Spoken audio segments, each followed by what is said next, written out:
தெரிந்த பெயர் தெரியாத வரலாறு. இன்றைக்கு ஈழப் போராளி திலீபனை பற்றி தெரிந்து கொள்ள போகிறோம். திலீபன் தான் இந்த தமிழீழ விடுதலை புலிகளுடைய விடுதலை போராட்டத்தில் மிக முக்கியமான ஒரு புள்ளியாக 1987 மாறுகிறார்.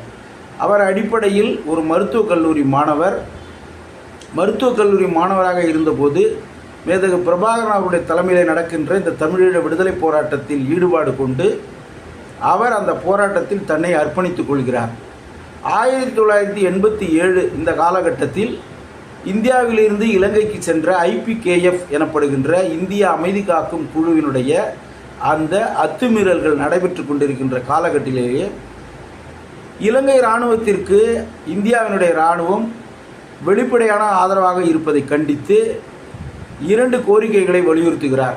அரசியல் கைதிகளை விடுதலை செய்ய வேண்டும், மீள குடியமர்வு என்ற பெயரில் வடக்கு கிழக்கில் புதிய குடியேற்றங்களை சிங்கள குடியேற்றங்களை நிறுவுவதை தடை செய்ய வேண்டும். இந்த முக்கிய கோரிக்கைகளை வலியுறுத்தி 1987 செப்டம்பர் 15 முதல் தண்ணீர் கூட அருந்தாமல் உண்ணா நோன்பை கடைபிடிக்கிறார். மேதகு பிரபாகரன் அவர்கள் வலியுறுத்தியும் கூட அதை கைவிட மறுக்கிறார். ஈழ விடுதலைக்காக காத்திருக்கிறார்.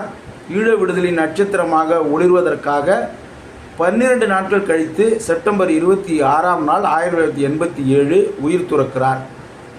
அவர் தமிழீழம் என்றாவது ஒரு நாள் மலரும், அதை நான் வானத்தில் இருந்து ஒரு நட்சத்திரமாக அதை என் கண்களால் பார்ப்பேன் என்ற நம்பிக்கையை விதைத்து சென்றார். தமிழீழ விடுதலை போராட்ட வரலாற்றில் திலீபன் ஒரு முக்கிய போராளி.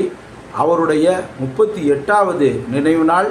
அதில் என்னுடைய வணக்கங்களை, மரியாதையை திலீபன் அண்ணாவிற்கு, தியாக தீபம் திலீபனுக்கு தெரிவித்துக் கொள்கிறேன்.